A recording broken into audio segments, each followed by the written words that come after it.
Bienvenue à cette édition d'accompagnement matinal. Et ce jour, nous allons nous entretenir sur le thème « Défends ta cause ». Et les passages que nous allons examiner sont tirés du livre de Daniel au chapitre 3, versets 16 à 18. Il est écrit: Shadrach, Meshach et Abed-Nego répliquèrent au roi Nebuchadnezzar: Nous n'avons pas besoin de te répondre là-dessus. Voici notre Dieu que nous servons peut nous délivrer de la fournaise ardente et il nous délivrera de ta main, ô roi.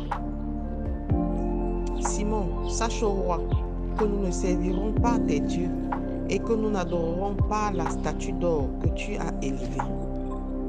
Défends ta cause. Nous sommes là en présence de 3 juifs sages qui ont été déportés et qu'à cause du fait que Babylone ait envahi le peuple d'Israël, ils se sont retrouvés à servir Nebuchadnezzar. Ils se sont engagés à le servir dans tout. Ils se sont engagés à lui rendre toutes sortes d'honneurs.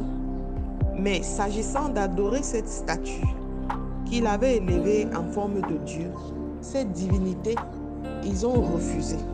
Et ils ont accepté de défendre leur cause. Ce sont des gens qui se sont levés pour refuser la compromission, pour refuser la corruption, pour refuser de marcher en dehors de la cause pour laquelle ils avaient décidé de servir Dieu. Ils ont accepté de servir leur Dieu dans toute son intégrité et dans toute la loyauté possible. Combien sont capables encore de se lever? Combien d'enfants de Dieu marchent encore avec la conviction de ce que Dieu peut les aider? Combien d'hommes marchent encore et font attention à leur réputation? Nous en sommes arrivés maintenant dans le monde où nous évoluons de compromis en compromis et d'ajustement en ajustement, en se disant de toute manière à la fin, nous vivons sous la grâce, le Seigneur va nous aider. Bien-aimés, faisons attention. Ce n'est pas parce que nous vivons sous la grâce de Dieu que nous devons nous-mêmes ouvrir la porte au diable. Parce que cette porte que nous ouvrons peut nous amener à vite rejoindre le Seigneur un peu plus tôt que le temps qu'il avait prévu. Cette porte que nous ouvrons amène des scandales dans le ministère, dans notre vie. Ces portes que nous ouvrons amènent des souffrances. Alors combien sont capables de dire « Je veux garder mon intégrité, je garde ma réputation pure parce que je sers un Dieu vivant ». Ils n'ont pas eu peur et ils ont dit « Nous n'avons pas besoin de te répondre. » Et Dieu peut nous délivrer de la fournaise ardente et il nous délivrera de ta main, ô roi. Une chose est sûre, c'est qu'ils étaient certains que le Seigneur les délivrerait, quoi qu'il arrive. La parole de Dieu dit que pour tous ceux qui croient en Dieu, même lorsqu'ils sont morts, ils continuent à vivre. Combien sommes-nous capables de résister à l'attraction du monde, de résister à la séduction du monde? Et je parle de la séduction dans toutes ses formes.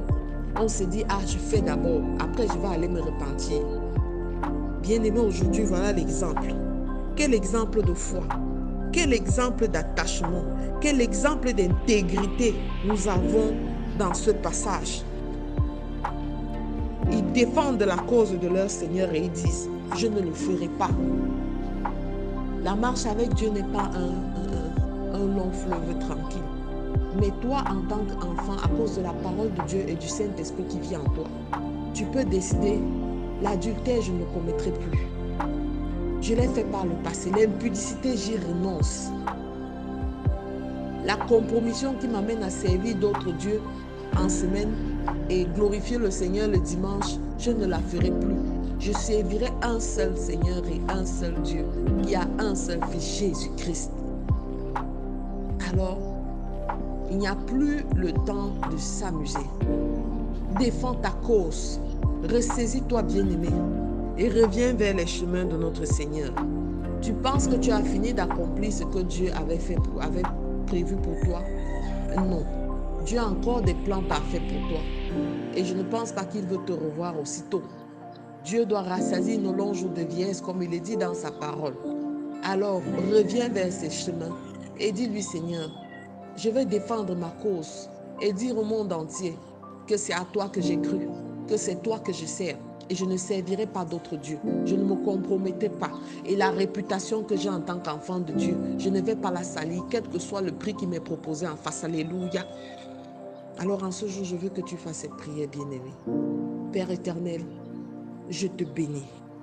Je renonce à tout ce qui peut souiller mon âme. Je renonce à toute activité qui peut souiller, Père éternel, la vérité et l'authenticité de ton évangile en moi. Et je m'attache à toi, Père éternel, esprit, corps, âme. Guide mes pas, Seigneur. Je te fais confiance en tout et pour tout. Je sais qu'avec toi, je ne serai jamais, Père éternel, dessus. Reçois louange, honneur et gloire. Au nom de Jésus-Christ, nous avons prié. Amen. Amen, amen. Je suis la révérende Songi Antoinette avec mon petit ancien tout doudou Gérard à mes côtés. Et nous vous souhaitons de passer un excellent week-end. Shalom.